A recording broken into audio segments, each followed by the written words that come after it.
Bonjour à tous. J'espère que vous allez bien, que vous avez bien passé la nuit et que le week-end s'achève très bien pour vous.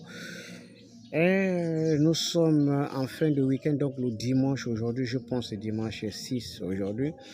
Et donc, je tiens à passer mon bonjour à tous ceux qui respirent dans ce pays et évidemment à tous ceux qui, d'une manière ou d'une autre, ont de l'amour pour cette nation. Je disais tantôt qu'il y a de l'actualité, il faut évidemment l'analyser et partager avec vous nos quelques réflexions. D'abord, sachez qu'il y a le gros dossier sur le déguerpissement. Nous n'avons pas encore donné notre position, je crois que ça va se faire d'ici là, parce que c'est un dossier complexe avec un nombre incalculable des raisons, et etc., des interrogations, et ainsi de suite. Nous allons y revenir avec force et détermination, avec les arguments qu'il faut et des propositions, parce qu'on ne fait pas que critiquer. Ensuite, il y a aussi du positif là-dedans aussi, parce qu'il y a aussi la signature des contrats. D'abord, le tout premier, c'est avec le groupe Ebomaf qui va réaliser un Tum Kokobish avec tout ce qu'il y a comme réalisation annexe avec les péages et tout le reste. Et récemment, il y a la signature avec l'entreprise Meka Service, évidemment dans le même sens de donner un nouveau visage à la province de l'Est hier, donc au Grand Libreville particulièrement. Et donc, voyez-vous, toutes ces informations, ces réalisations vont dans le sens non seulement d'améliorer des choses, mais également dans le sens d'apporter un peu de développement. Et comme on ne peut pas faire un développement sans la prise en compte des acteurs concernés pour le développement, c'est-à-dire les hommes, c'est d'ailleurs pour cette raison que nous allons traiter avec lucidité le dossier du déguerpissement, et de même que nous allons aussi analyser les dossiers des contrats. Et donc, pour évoluer, il faut donc faire ce qui a marché ailleurs, parce qu'on n'invente pas la roue. Il faut copier ce qui a marché chez les autres afin de progresser dans le même chemin. Mais je crois, après avoir vu, regardé, observé, que peut-être le pouvoir actuel est en train de essayer d'aller dans ce sens. On espère et on encourage que cela soit effectif et clair, et peut-être même rapide, parce qu'il est temps aujourd'hui que le pays, qui a longtemps souffert des divergences sur le plan politique et surtout des incompréhensions, commence à créer des hommes forts. Des hommes forts, pas politiquement, mais des hommes forts économiquement, c'est-à-dire créer des redoutables hommes d'affaires pour aller concurrencer ailleurs. Je n'ai pas besoin de vous rappeler que l'Afrique, c'est un potentiel futur grand marché, parce que tout est à refaire en Afrique.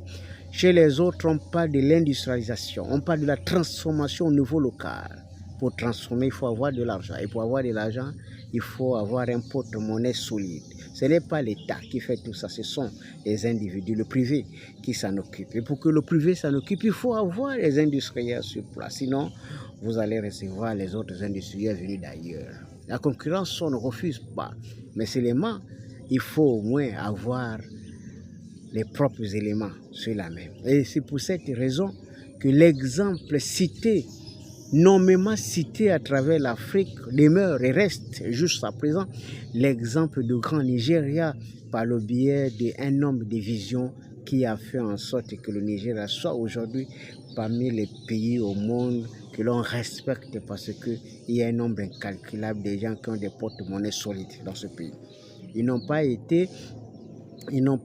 pas suivi la logique de certains Gabonais qui pensent qu'il faut passer par la vente des croquettes et d'arachide pour y arriver. Non, quand on voit l'arachide, on ne devient pas industriel à ce niveau.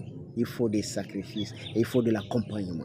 Et c'est ce que les autres pays ont compris. Surtout les pays d'Afrique de l'Ouest, vous pouvez aujourd'hui remarquer que dans la plupart des pays d'Afrique de l'Ouest, il y a de plus en plus des hommes puissamment armés financièrement parlant qui aujourd'hui sont à la tête des groupes qui dominent le continent. Et je pense que les pays qui ne vont pas se préparer vont rater le rendez-vous de demain.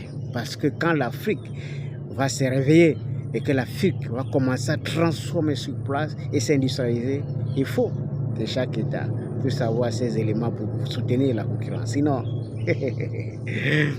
on va toujours être les derniers.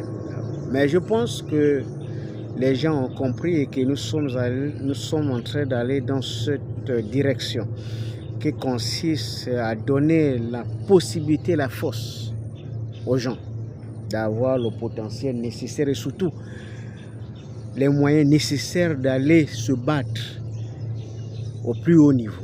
Et c'est ce que le président de la République, le président de la 5e République vient de faire par le biais de Mika Service en donnant l'opportunité à cette entreprise de lever un montant exceptionnel de 100 milliards de francs CFA pour plusieurs investissements à travers la ville. C'est à féliciter, c'est à encourager. Et ce n'est qu'une introduction pour dire c'est dans ce sens-là qu'il faut appuyer l'accélérateur. Et donc, pour ceux qui n'ont pas compris, pour ceux qui ne comprennent pas encore jusqu'à présent, c'est ça qui donne naissance aux grands groupes que vous connaissez aujourd'hui comme des grands groupes des Européens qui sont venus ici. Il est temps aujourd'hui que l'on donne la main aux Africains, que l'on ait de plus en plus des hommes capables de transformer nos richesses sur place. Et c'est ce que Dangote fait au Nigeria aujourd'hui avec le pétrole, parce qu'il commence à implanter une raffinerie qu'un gars fauché, un député, un ministre ne peut pas faire, parce qu'il faut avoir suffisamment d'argent pour réaliser de telles infrastructures. Aujourd'hui, la question, et c'est que le souhait, c'est d'aller dans le sens de faire en sorte que l'exemple de Dangote, des autres multimilliardaires africains puissent se multiplier pour qu'en Afrique, nous puissions former une armée d'hommes capables d'aller rivaliser avec le monde entier. Parce que les défis, il y en a tellement. Allant de l'eau à l'électricité, passant par la route, le développement, tout azimut, l'armement. Et puis, il y a le nucléaire civil indispensable aujourd'hui pour une énergie continue. Tout ça, ce sont les défis à venir.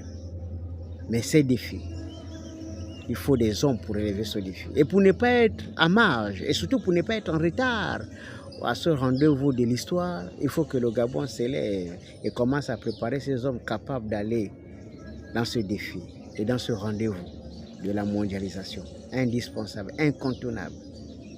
Et je pense que la nouvelle dynamique, si elle est pensée, réfléchie, elle est encouragée. À critiquer, peut-être améliorer, mais il faut déjà l'encourager parce que le chemin, c'est quand même une bonne direction. Et je pense qu'aujourd'hui, on n'invente pas la roue puisque ce qui a marché ailleurs, c'est ça qu'il faut retenir pour éviter de retomber dans les mêmes erreurs. C'est beau, c'est un dîner.